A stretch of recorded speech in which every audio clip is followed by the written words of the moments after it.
Bismillahirrahmanirrahim. Assalamualaikum warahmatullahi wabarakatuh. Baiklah mahasiswa semuanya, hari ini kita akan membahas tentang konsep bermain pada anak. Ya, sebagaimana yang sudah kita bahas sebelumnya, bahwasanya bermain itu merupakan kebutuhan yang sangat mendasar bagi anak.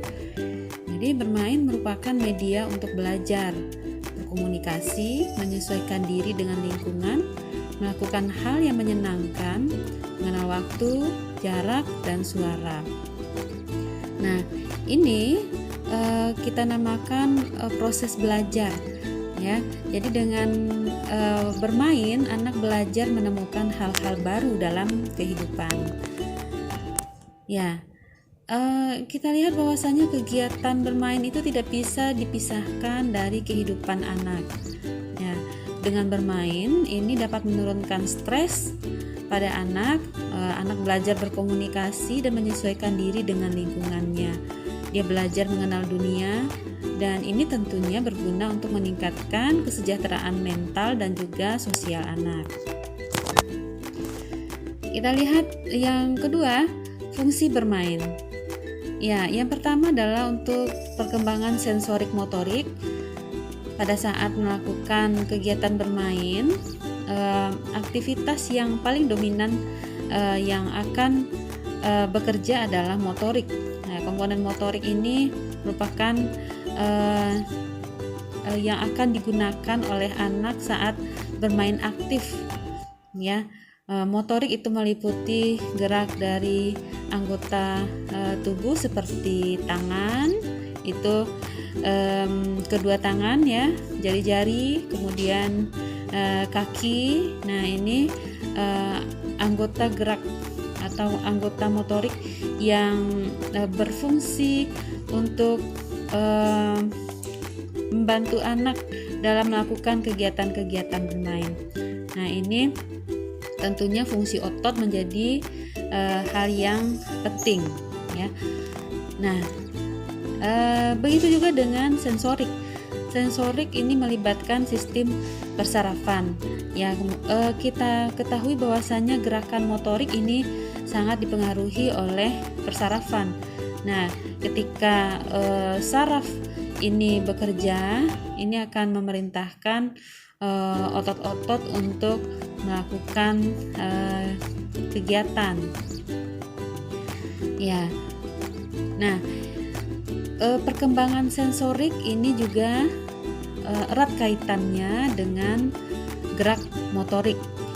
Ya, sensorik ini berhubungan dengan sistem persarafan.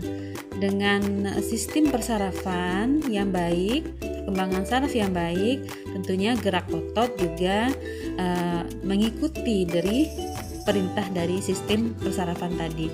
Jadi terjadi keseimbangan atau koordinasi yang baik antara persarafan dengan gerak otot, dan ini tentunya sangat besar peranannya dalam melakukan tindakan atau kegiatan sehari-hari.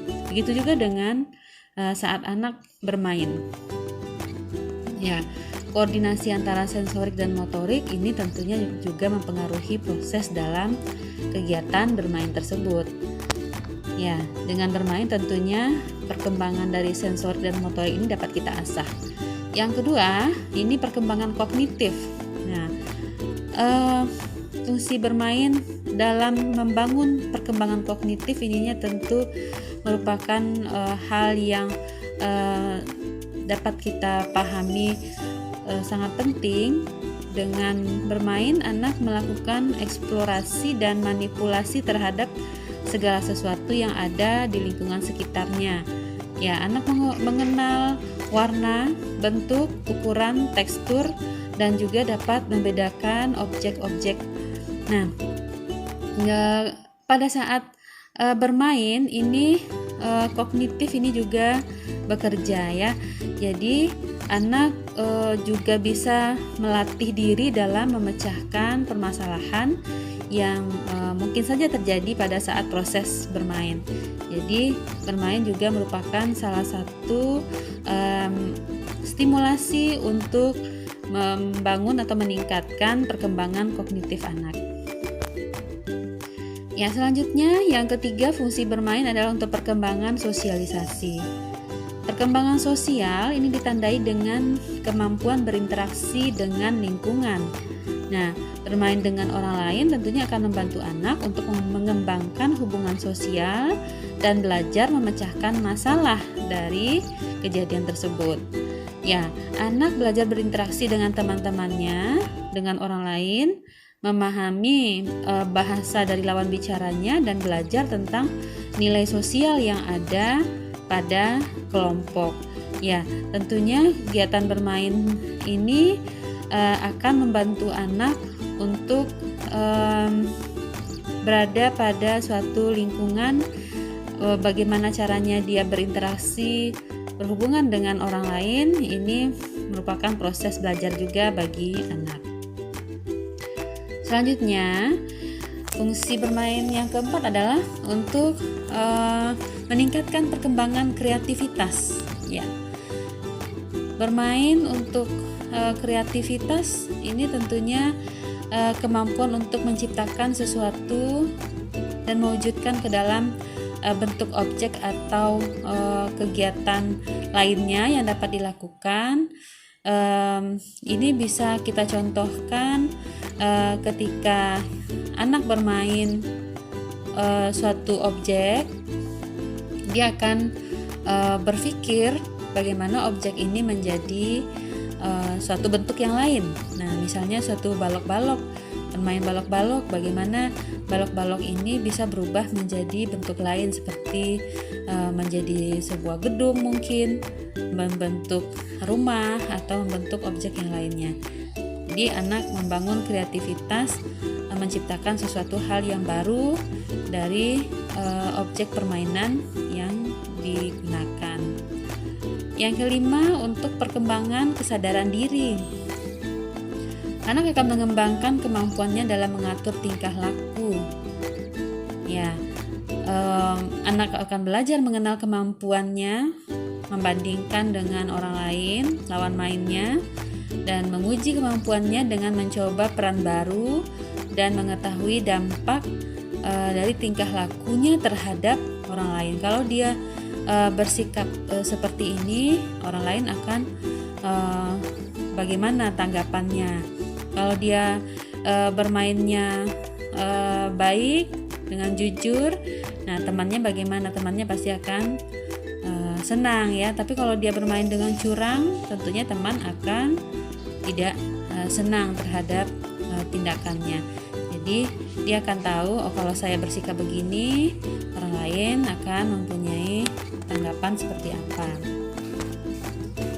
Ya, yang keenam adalah bermain dapat memiliki atau mempunyai nilai moral. Nah, anak akan mempelajari nilai benar dan salah dari lingkungannya, terutama dari orang tua dan gurunya dalam proses bermain. Anak akan mendapatkan kesempatan untuk menerapkan nilai-nilai sehingga dapat diterima di lingkungan dan dapat menyesuaikan diri dengan aturan yang ada di kelompoknya.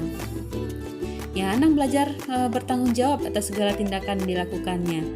Jadi seperti contoh tadi, bermain bersama dengan teman-teman, ketika dia melakukan kesalahan, apa yang akan dilakukan, ya, menerapkan nilai moral di sana. Jika salah, dia harus minta maaf misalnya, atau dia harus bersikap jujur, dia harus menghargai teman-temannya dalam proses bermain. Ini akan menjadi hal yang dapat kita tanamkan pada anak-anak dalam proses bermain ini. Nah, anak-anak juga bisa kita ajarkan hal-hal yang bersikap atau bersifat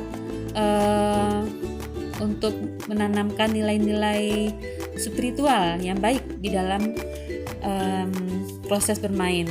Contohnya memulai kegiatan dengan berdoa misalnya, atau harus menghormati orang tua, menghormati guru. Ini dapat kita terapkan dalam proses bermain.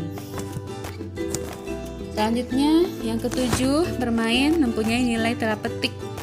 Nah, saat anak dirawat di rumah sakit, tentunya dia akan mengalami berbagai distres fisik dan psikologis. Nah, dengan kegiatan bermain, ini salah satu upaya yang dapat kita lakukan untuk mengalihkan stres dan kecemasan yang dialami anak selama proses dirawat di rumah sakit ini. Nah, ini tentunya dengan anak merasa nyaman, merasa tenang, tidak stres, tidak cemas, ini tentunya kita berharap proses penyembuhan dapat lebih baik. Baik, selanjutnya kita masuk pada subtopik tipe bermain. Bermain dapat kita bagi menjadi 3. Yang pertama, aktivitas bermain rekreasional. Ini sifatnya spontan, tidak terstruktur dan alami. Nah, ini contohnya ketika berada di rumah. Nah, anak mengajak saudara atau ibunya untuk bermain. Ya, misalnya bermain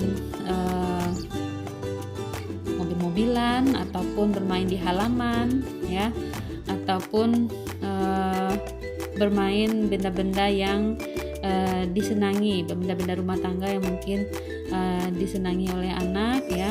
Ini untuk kesenangan, ya, untuk kesenangan saja. Ini bermain rekreasional namanya. Ini bersifat alami dan spontan. Yang kedua, bermain terapeutik. Ini bermain bersifat terstruktur dan jelas, dan tujuannya sudah ada, tertentu dan ditentukan oleh orang dewasa yang akan mengawasi kegiatan bermain ini. Nah, bermain terapeutik ini ditujukan untuk mengatasi masalah stres ataupun kecemasan yang dialami oleh anak saat berada di tempat yang baru ataupun di lokasi rumah sakit. Nah, saat menjalani hospitalisasi atau dirawat di rumah sakit, stres dan kecemasan ini sering terjadi, sehingga dibutuhkan upaya untuk mengalihkan perhatian anak. Nah, dengan kegiatan bermain terapeutik, ini tentunya sangat efektif untuk menurunkan kecemasan maupun stres yang dialami oleh anak. Nah, jenis permainannya tentunya disesuaikan dengan usia, tingkatan usia, dan juga kondisi anak yang sedang dirawat di rumah sakit tersebut. Ya. Selanjutnya yang ketiga, terapi bermain. Nah, terapi bermain ini merupakan kegiatan bermain yang dapat memberikan rekomendasi intervensi yang tepat untuk membantu anak memahami perilaku dan berusaha untuk mengubah perilaku. Nah, terapi bermain ini direkomendasikan untuk anak-anak yang mengalami kesulitan dalam mengatur ataupun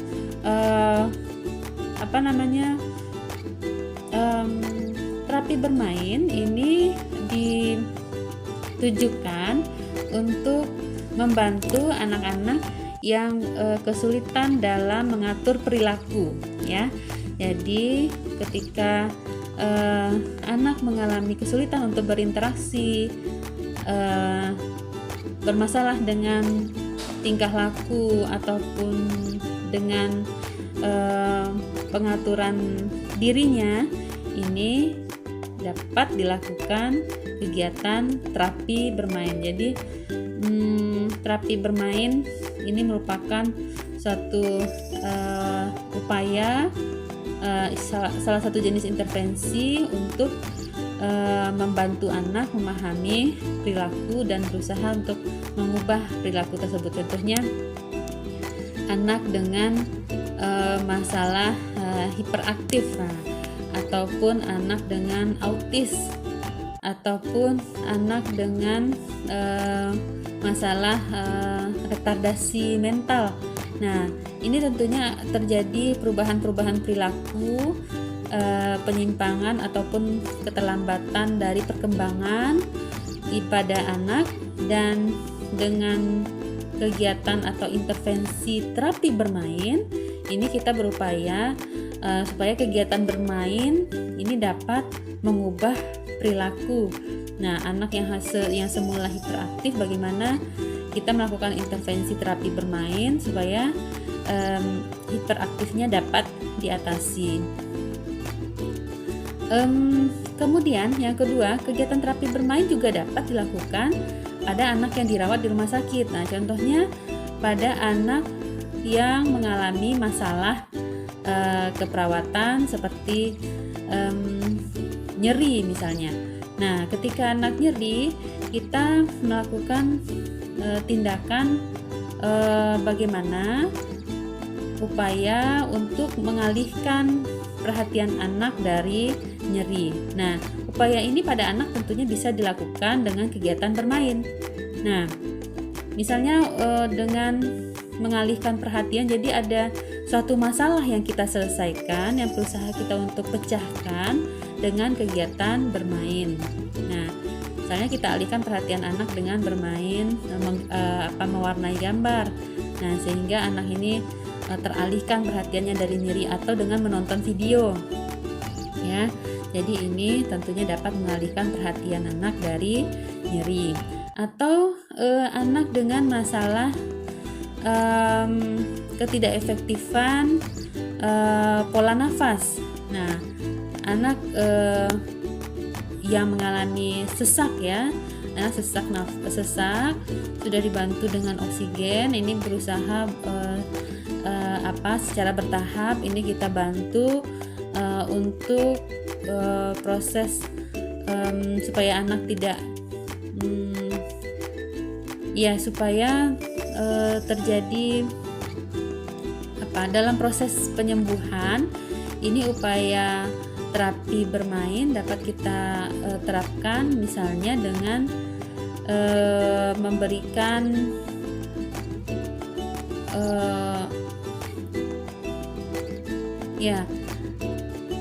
pada anak yang mengalami sesak nafas, ini tentunya intervensi utamanya adalah dengan memberikan bantuan oksigen. Nah, ketika kondisi sudah membaik, ketika anak sudah ketika anak sudah bisa untuk lepas dari atau tidak mengalami ketergantungan lagi dengan pemberian oksigen, ini kita bisa menerapkan kegiatan terapi bermain dengan upaya untuk mengajarkan anak bagaimana caranya jika dia mengalami sesak. Misalnya dengan latihan nafas dalam yang dapat dilakukan ini bisa melibatkan alat permainan, contohnya dengan meniup baling-baling ya. Jadi kegiatan terapi bermainnya bisa dibuat dulu baling-balingnya, kemudian anak kita ajarkan untuk latihan nafas dalam, tarik nafas, kemudian tahan, kemudian hembuskan ke baling-baling sehingga baling-balingnya memang tertiup ya, berputar baling-balingnya. Ini adalah salah satu kegiatan terapi bermain. Jadi maksudnya terapi bermain adalah kegiatan bermain yang berfungsi sebagai terapi atau pengobatan untuk mengatasi masalah kesehatan yang dialami oleh anak. Nah, kalau bermain terapeutik ini tentunya berbeda ya. Kalau bermain terapeutik bermainnya terstruktur, nah tapi tujuannya adalah untuk mengatasi masalah kecemasan ataupun stres yang dialami oleh anak. Jadi hanya untuk tujuan terapeutik ya, untuk kenyamanan bagi anak selama proses perawatan. Nah, ini kita lihat tujuan bermain terapeutik itu untuk melanjutkan tumbuh kembang yang normal pada saat anak sakit. Yang kedua, mengekspresikan perasaan, keinginan, fantasi serta ide-ide selama dia sakit. Kemudian mengembangkan kreativitas dan kemampuan memecahkan masalah Selanjutnya, beradaptasi secara efektif terhadap stres karena sakit dan dirawat di rumah sakit. Nah, jadi jelas ya, berbeda antara bermain terapeutik dengan terapi bermain. Kalau terapi bermain ini bermain sebagai sarana pengobatan atau terapi terhadap masalah kesehatan yang dialami oleh pasien. Kalau bermain terapeutik ini tujuannya adalah untuk melanjutkan tumbuh kembang yang normal pada saat anak sakit. Jadi bermain ini sebagai sarana untuk mengembangkan perasaan, keinginan, fantasi, ide-ide, kreativitas ya, dan juga beradaptasi selama anak dirawat di rumah sakit. Nah, prinsip bermain terapeutik di rumah sakit, yang pertama, intervensi ini kita merupakan intervensi FCC yang melibatkan orang tua ya. Jadi bermain itu melibatkan orang tua. Yang kedua, tidak banyak mengeluarkan energi, singkat dan juga sederhana. Yang ketiga, mempertimbangkan keamanan dan resiko infeksi silang. Yang keempat, kelompok umur yang sama. Yang kelima, permainannya tidak bertentangan dengan terapi pengobatan. Yang keenam, semua alat permainan aman dan juga bersih. Yang selanjutnya, faktor-faktor yang mempengaruhi aktivitas bermain itu ada yang pertama, tahap perkembangan anak. Tentunya perawat harus mengetahui tahapan perkembangan anak dan jenis permainan apa yang tepat untuk setiap tahapan perkembangan tersebut. Kemudian status kesehatan anak. Perawat juga harus tahu bagaimana kondisi anak saat dia mau diajak bermain, dan perawat harus bisa untuk memilih permainan mana yang cocok yang dapat diberikan pada anak yang sedang dirawat tersebut sesuai dengan kondisi kesehatannya saat itu. Selanjutnya, jenis kelamin ya. Tentunya dalam melakukan aktivitas bermain tidak membedakan jenis kelamin ya, tapi ada permainan yang identik dengan identitas diri atau jenis kelamin. Misalnya bermain boneka-bonekaan ini identiknya dengan anak perempuan. Bermain mobil-mobilan ini identiknya dengan anak laki-laki ya. Jadi secara prinsip ini kita tidak perlu membeda-bedakan jenis kelamin, tapi ada alat-alat permainan atau jenis permainan yang identik dengan jenis kelamin tertentu. Nah, ini tentunya kita juga harus peka untuk memilih jenis permainan yang cocok untuk masing-masing anak. Kemudian, lingkungan yang mendukung. Lingkungan yang cukup luas tentunya sangat mendukung ya untuk anak bisa bermain dengan leluasa. Nah, lingkungan tentunya juga harus aman dari hal yang mungkin akan membahayakan bagi keselamatan anak. Aman dalam hal meminimalkan atau mengurangi terjadinya risiko infeksi pada anak ya. Jadi ini perlu kita pikirkan juga. Yang kelima, alat dan jenis permainan yang cocok. Jadi kita perlu memilih alat yang cocok sesuai dengan tahapan tumbuh kembang anak. Nah, dan alat tersebut tentunya tidak harus mahal ya, namun kita bisa modifikasi dari alat-alat yang ada ya. Selanjutnya, klasifikasi bermain. Kita lihat yang pertama menurut isi permainan, social effective play. Nah, social effective play ini mengutamakan hubungan interpersonal yang menyenangkan antara anak dan juga orang lain. Ya, ini hubungan interpersonal. Kalau pada bayi ini kita lihat bermain cilukba misalnya. Nah, jadi bayi ini berinteraksi dengan orang tuanya atau dengan pengasuhnya, dan ini akan tercipta hubungan interpersonal yang menyenangkan ya. Kemudian yang kedua, sense of pleasure play. Ini permainannya sifatnya memberikan kesenangan ya, sense of pleasure memberikan rasa senang pada anak ya ini tidak terstruktur ya, main air, main pasir. Pokoknya ketika main air atau main pasir ini dia merasa senang ya, namanya sense of pleasure. Yang ketiga, skill play.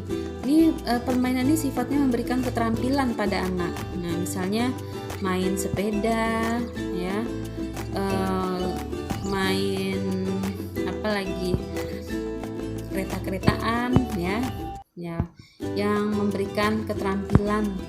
Menangkap bola itu juga skill play ya. Selanjutnya, dramatic role play.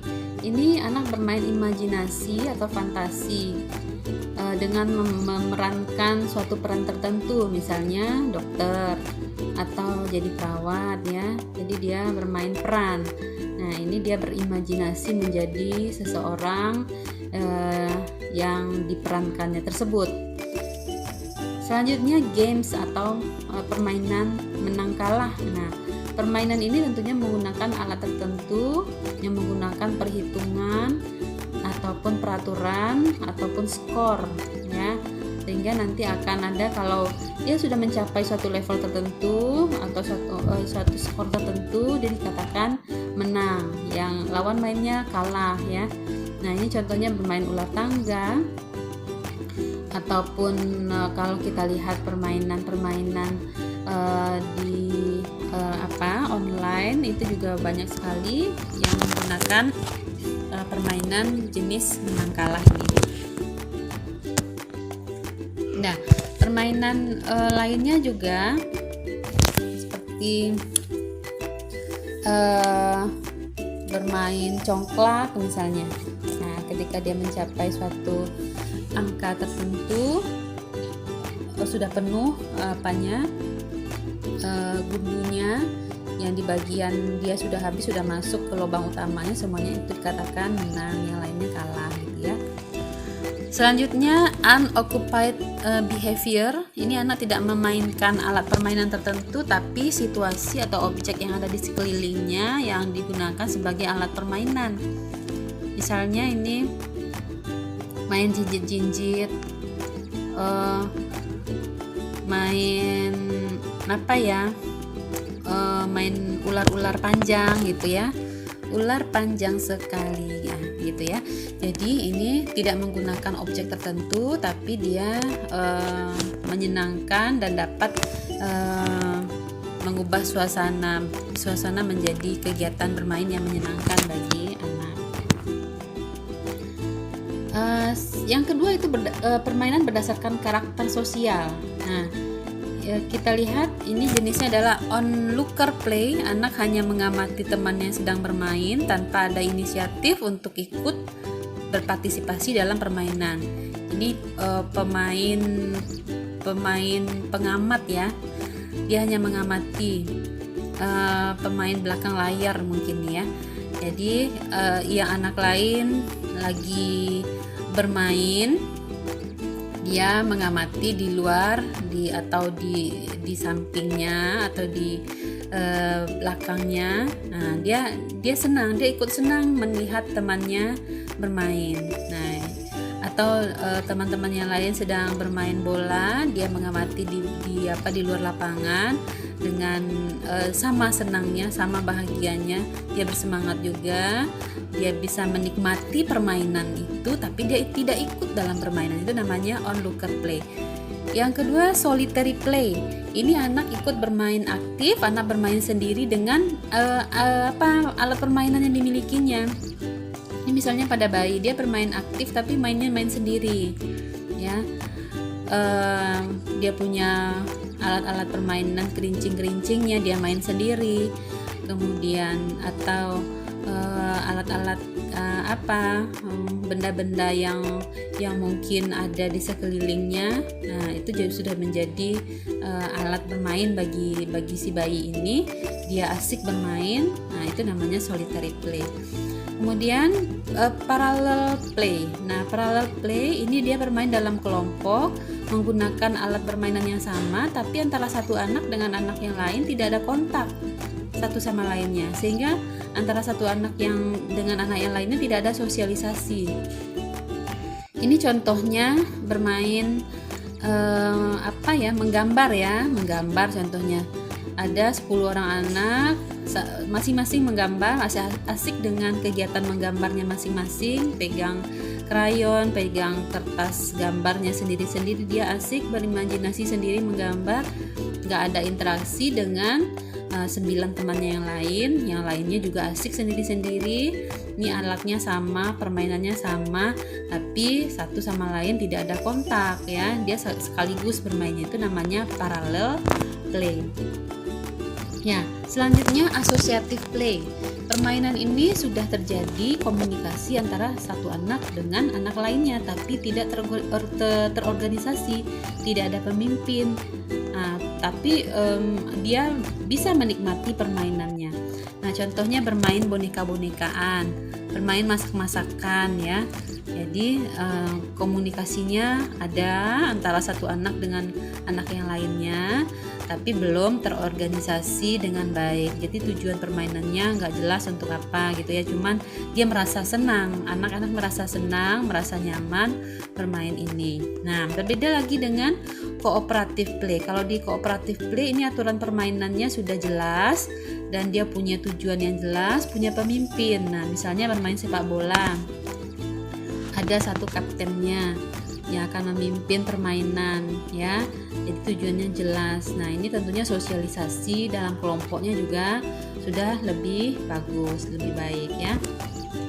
Selanjutnya, bentuk permainan berdasarkan kelompok usia. Kelompok usia 1 bulan dia biasanya permainannya sense of pleasure ya, visual, dapat melihat objek dari dekat, audionya dia bisa berbicara, taktilnya memeluk dan menggendong, kinetiknya bisa jalan atau jalan-jalan ya, diajak jalan-jalan keluar, kemudian naik kendaraan dekat-dekat saja ya. Jadi ini a sense of pleasure. Umur 2-3 bulan itu visualnya itu memberikan objek yang terang kepada bayi, dia dikenalkan dengan ruangan-ruangan yang berbeda, ditaruh warna-warni, objek yang berwarna-warni di atas tempat tidur bayi, kemudian bernyanyi atau berbicara dengan bayi, itu merupakan kegiatan bermain yang dapat dilakukan. Taktil atau sentuhan itu dengan membelai, menyisir rambut, ini suatu hal yang menyenangkan ya, kesenangan untuk bayi.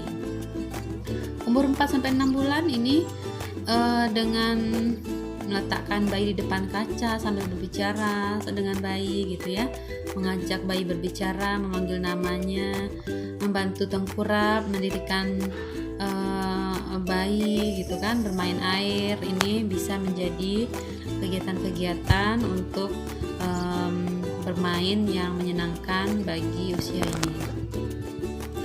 7-9 bulan ini hampir sama dengan taruh kaca di depannya, kemudian dia ngomong-ngomong sendiri. Nah, itu sudah menyenangkan untuk bayi ya, memanggil namanya, mengulangi kata-kata, membiarkan dia bermain sesuatu yang disukai, misalnya main air, melatih berdiri, merangkak atau melatih meloncat jika sudah bisa berjalan ya.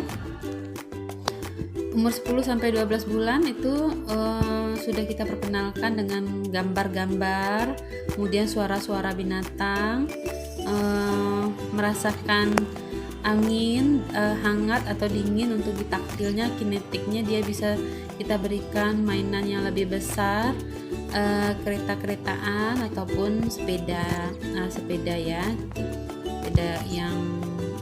bisa lah digunakan oleh bayi 10-12 bulan ini. Selanjutnya umur 2-3 tahun ini sudah bisa di parallel play ataupun solitary play.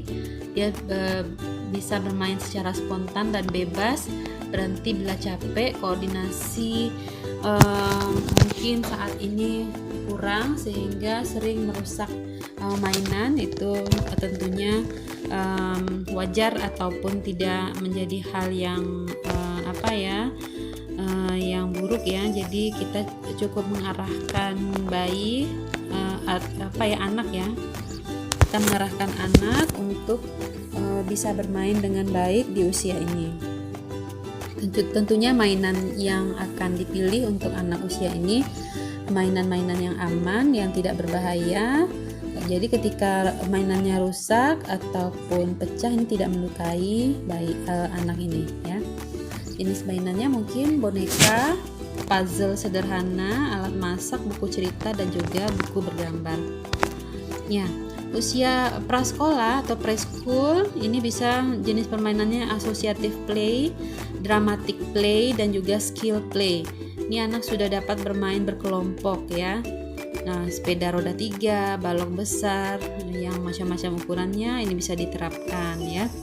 Kemudian usia sekolah ini bisa kooperatif play, bisa menerapkan kooperatif play, mengumpulkan perangko dan sebagainya.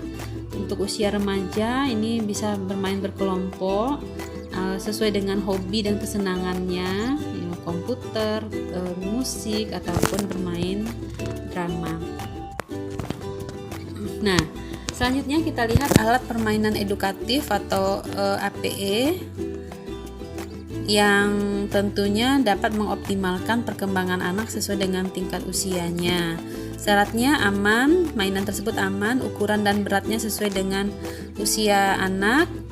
Kemudian desainnya itu jelas, berfungsi mengembangkan aspek motorik, bahasa, kecerdasan, dan sosialisasi anak, dapat dimainkan dengan mudah dan bervariasi, universal, mudah dimengerti maksud dari permainannya, bagaimana cara memainkannya, warna dan bentuknya menarik dan tidak mudah rusak, tidak mudah pecah ya, tidak berbahaya bagi anak. Nah, permainan itu tentunya untuk kondisi saat ini sudah sangat banyak ya. Jadi banyak pilihan permainan, dan permainan alat-alat bermain ini tentunya tidak harus mahal, tidak harus dibeli, bisa kita buat sendiri, bisa diciptakan sendiri, bahkan anak-anak bisa bermain dengan apa yang ada di rumah. Tentunya alat-alat yang tidak membahayakan bagi keselamatan dari anak tersebut ya. Dan saat ini juga bisa kita temukan permainan-permainan yang bersifat edukatif, misalnya melalui video ataupun dengan buku cerita ya. Nah, tapi dengan perkembangan teknologi saat ini, alat-alat permainan yang tersedia secara online ataupun tersedia di gadget ini tentunya perlu selektif dari orang tua dan juga pengasuh untuk memilih permainan yang cocok untuk anak ya. Jadi kita juga perlu membatasi, tidak bisa membiarkan anak untuk bermain dengan menggunakan HP dalam jangka waktu yang lama, karena ini juga akan beresiko bagi kesehatan dan juga kesehatan terutama mata dan juga otak anak ya. Jadi kita perlu menyeimbangkan antara permainan yang mengasah otak dengan permainan yang mengasah motorik ya. Jadi ini harus seimbang antara otak dan juga motorik, ini harus seimbang penggunaannya. Jadi setelah dia seperti sekarang ini mungkin penggunaan HP terutama pada anak sekolah sekarang memang memang sangat dibutuhkan ya, karena memang belajar dilakukan secara online. Nah, ini perlu kita seimbangkan dengan gerakan dari motorik. Jadi setelah itu kegiatan-kegiatan di luar rumah ini perlu kita laksanakan. Namun dengan situasi pandemi saat ini, kegiatan luar rumah ini harus mematuhi protokol kesehatan. Misalnya setelah belajar, setelah menggunakan HP, kemudian setelah bermain dengan gadgetnya sebentar, Nah, anak bisa main di luar rumah tapi tetap menggunakan masker, menjaga jarak dengan temannya, dan juga cuci tangan, cuci kaki, bersihkan seluruh pakaian setelah kembali dari bermain di luar rumah ya. Namun semuanya tetap harus seimbang ya. Baik, mungkin demikian saja yang dapat kita bahas pada pertemuan ini, dan tentunya kegiatan bermain pada anak ini merupakan suatu hal yang mendasar ya, dan ini perlu kita fasilitasi. Baik, kita tutup pertemuan kita pada hari ini, dan di akhir nanti kita mengharapkan mahasiswa semuanya dapat menerapkan kegiatan bermain pada anak sebagai salah satu intervensi keperawatan. Baik, wabillahi taufik wal hidayah. Assalamualaikum warahmatullahi wabarakatuh.